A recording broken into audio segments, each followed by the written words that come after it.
सहारा enterprises तुमच्या स्वप्नातली गाडी आता कमी किमतीत. इचलकरंजी शहरालगत असलेल्या कबनूर चंदूर रोडवर कोन्नूर पार्कमधल्या सहारा एंटरप्राइजेस इथं पश्चिम महाराष्ट्रातली विविध बँका आणि फायनान्स कंपन्यांनी जप्त केलेल्या जुन्या दुचाकी आणि चारचाकी गाड्यांची विक्री केली जाते.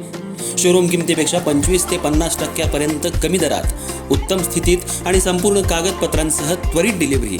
दुचाकी 20,000 पासून पुढे तर चारचाकी 50,000 पुढे. आपल्या पसंतीची कार किंवा बाईक आता अगदी परवडणाऱ्या दरात घेऊन जा. विश्वास, पारदर्शक व्यवहार आणि उत्तम सेवा हेच आमचं वैशिष्ट्य. पत्ता Konnur park, Kabnur Chandur road, Ichalkaranji. Proprietor Rajubhai Ajgar. संपर्क 8055810910 आणि 9860785786. सहारा एंटरप्राइजेस, दर्जा, विश्वास आणि बचत यांचं परिपूर्ण ठिकाण.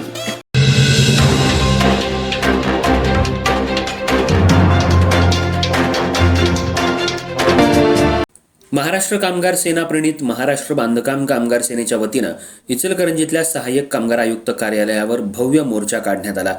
बांधकाम कामगारांच्या मुलांच्या शिष्यवृत्ती, विविध आर्थिक लाभाच्या बंद योजना तात्काळ सुरू कराव्यात, तसंच भांडीपेटी आणि नवीन किटचं वाटप त्वरित सुरू करावं या प्रमुख मागण्यांसाठी हा मोर्चा काढण्यात आला.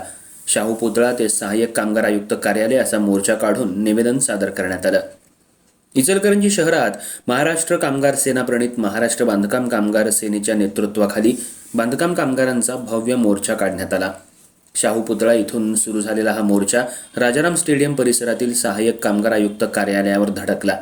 यावेळी कामगारांनी विविध घोषणाबाजी करत महाराष्ट्र शासनानं बंद केलेल्या बांधकाम कामगार कल्याण योजनांचा निषेध व्यक्त केला. मोर्चाद्वारे सहाय्यक कामगार आयुक्त सौ भोईटे यांना निवेदन देण्यात आलं.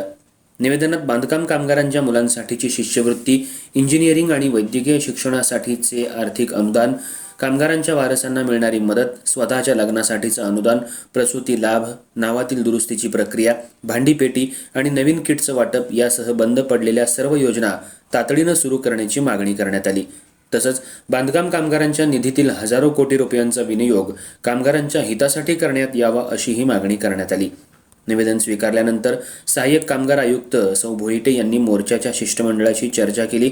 बांधकाम कामगारांच्या सर्व प्रलंबित योजनांबाबत कामगार मंत्री, संबंधित मंत्री महोदय आणि बांधकाम कामगार कल्याण मंडळाच्या सचिवांकडे तातडीनं पत्रव्यवहार करण्यात येईल.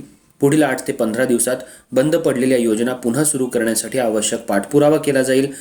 कोणताही पात्र बांधकाम कामगार शासनाच्या योजनेपासून वंचित राहणार नाही यासाठी प्रयत्न करण्यात येतील असं आश्वासन दिलं.